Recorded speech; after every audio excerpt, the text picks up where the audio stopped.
Hey YouTube, what is going on? Welcome back to another video. It's Logan from Logan's Reactions, and I'm going to try and start doing like at least a reaction per day.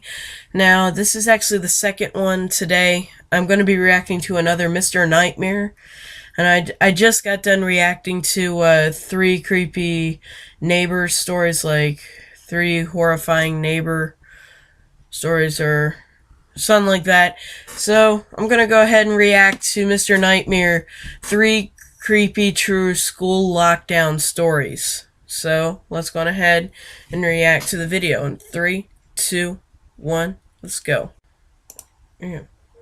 This is something you guys have been requesting the hell out of for a long time.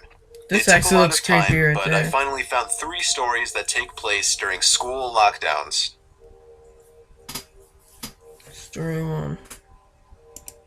It was a typical boring day in calculus, only it was Calculus? Friday, 7th period, meaning the week was almost over and spring break would finally be upon us. So everybody was getting antsy in their seats, I could tell.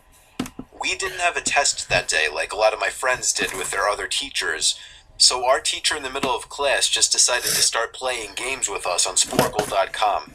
He was a very laid-back teacher like Alright, so you guys. Alright, here we go. that. As we were doing some brand logo quiz on Sporkle, I remember the exact moment it happened. Right after my friend answered a question, I remember the exact answer too, Adidas. The dean's voice came through the loudspeaker. He sounded panicked and frantic as he told all the teachers this was not a drill and to go into lockdown. I actually got the chills and I got goosebumps on my arms as our usually laid-back teacher too seemed panicked as he ran to turn off the lights and ushered us to the back corner of the room. We all sat in silence for about 2 minutes. And then the usual buzzing that came from a panel in the back of the room ceased, indicating that the school must have cut all the power. We all looked at each other, realizing this must be serious.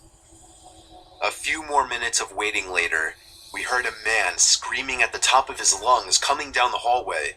2 girls in the class actually started crying, which made all of us even more scared. Holy crap! As the screaming got closer to the classroom, the lunatic-sounding man started banging on the lockers while screaming, "I'll kill all of you." It was at that moment that I started to fear for my life.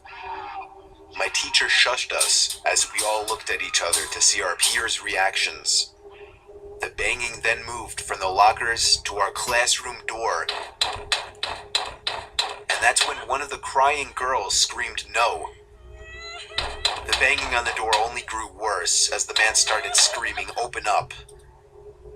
2 of the girls in the class were crying out loud now. It felt like an eternity that man was pounding at the door, but eventually he finally continued down the hallway, screaming like a mentally insane person until we could not hear him anymore. I'd say 10 minutes later, though it felt like half an hour given the situation, the dean came back on the loudspeaker explaining the situation, which was surprising for him to do.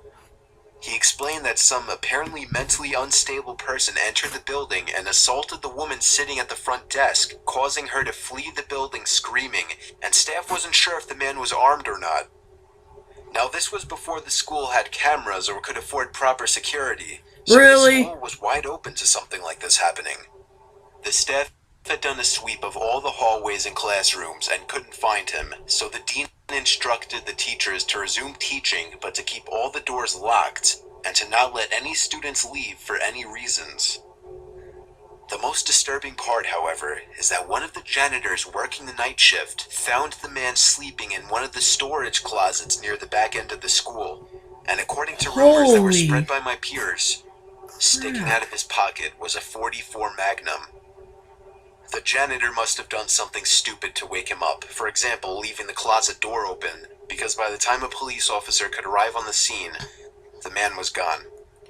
Holy crap. My entire class, as far as I know, to this day, has no idea if this man was ever found, but I like to think that right now, he's being given the proper help that he needs.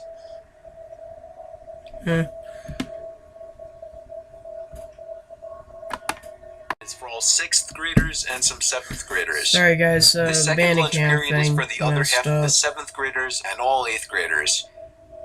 The lockdown happened in the beginning of October. The day the lockdown occurred, it was overcast and rainy. During the first lunch period, I heard 4 loud booms. I personally thought it was thunder, but the entire Holy lunch crowd crap. started screaming. I was thinking those kids were just serious pussies, but the campus security came in and started yelling at people to go into the multi-purpose room, and the kids who were in line buying lunch had to throw out their lunch and come inside. Me and some friends went inside the room along with a huge group of other kids. Everyone was curious as to what was happening.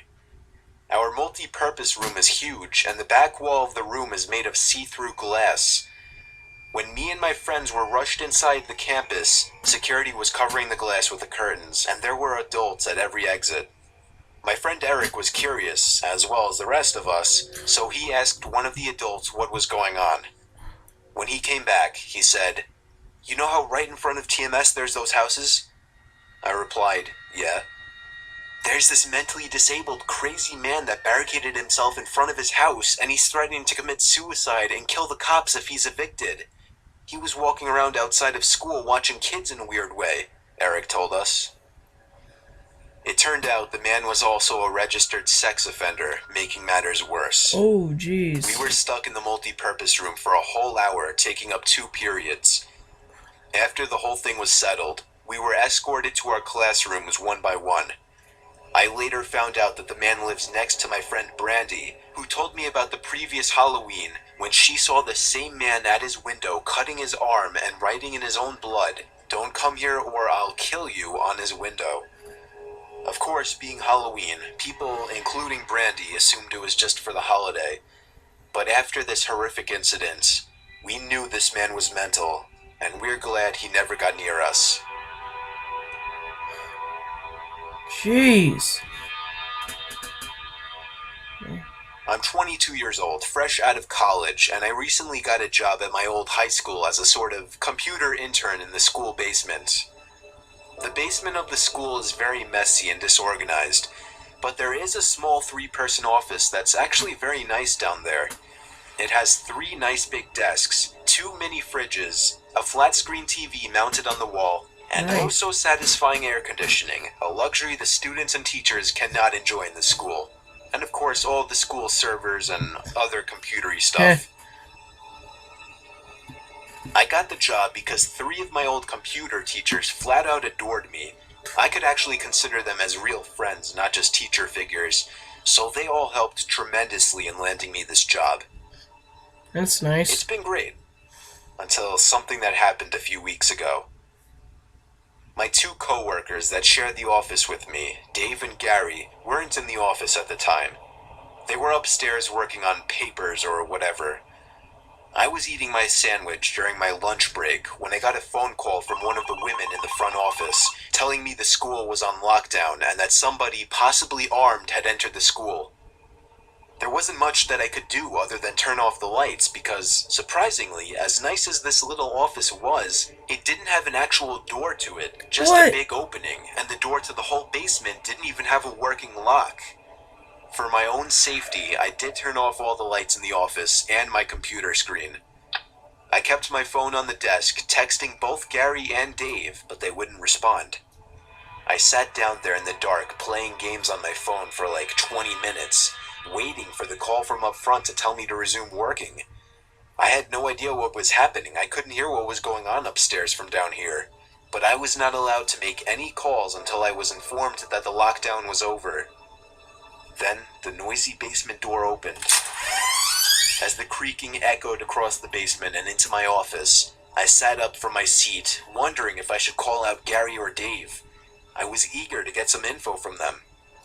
Someone then came running down the stairs, and their footsteps were approaching my office. I pushed away my chair and crawled under my desk. Somebody entered the office but did not turn on the lights. There was just silence. I can't even describe the fear I was experiencing. I felt like if I made one sudden noise, I'd be a dead man. Suddenly, my phone dinged as I got a text message. I felt my entire world shrivel up and die at that one moment as I clenched my teeth in fear. footsteps suddenly moved closer to me until I finally dove out from under the desk in capitulation, begging whoever it was not to kill me. And just then, someone grabbed my arm and pulled me up. It was some guy in a red plaid button-up, jeans, and a reddish-black cap. He told me, "It's okay, I'm just down here hiding with you." "What's going on up there?" I whispered to him.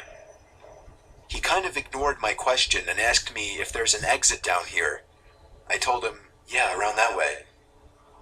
Before he could do anything else, I asked him, "Who are you?" There was a brief moment of silence before he started explaining he was coming in to pick up his son when a teacher told him to hide. After his explanation, I checked my phone and saw the text I received was from Dave. It said, "Dude, this is fucking crazy. Some guy with a gun shot Mr. Buckley. He's wearing a red shirt and hat. Whatever you do, don't come upstairs." I was about to reread that text out loud to the man until I realized. I looked up and felt my stomach sink. The man seemed to catch on to my suspicious stare. Panicking, all I could think to do was to run for the upstairs. A gunshot echoed through the basement and I could hear the bullet ricochet off something metal in the darkness. But thank God the bullet missed me and I made it upstairs. Fortunately, police were waiting at all exits, including the basement exit, and caught the man the second he opened the door. More good news. Our teacher, Mr. Buckley, survived the gunshot. It was later determined that the man and Mr. Buckley had some beef for whatever reason, but that was never revealed. All we know is that Mr. Buckley couldn't have done anything that would have warranted this kind of reaction. And I know that the sound of that gunshot will forever echo in my mind. Oh gosh.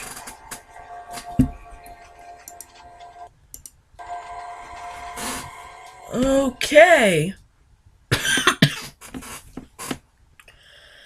That was it's always like the last story that they talk about is always like the most terrifying.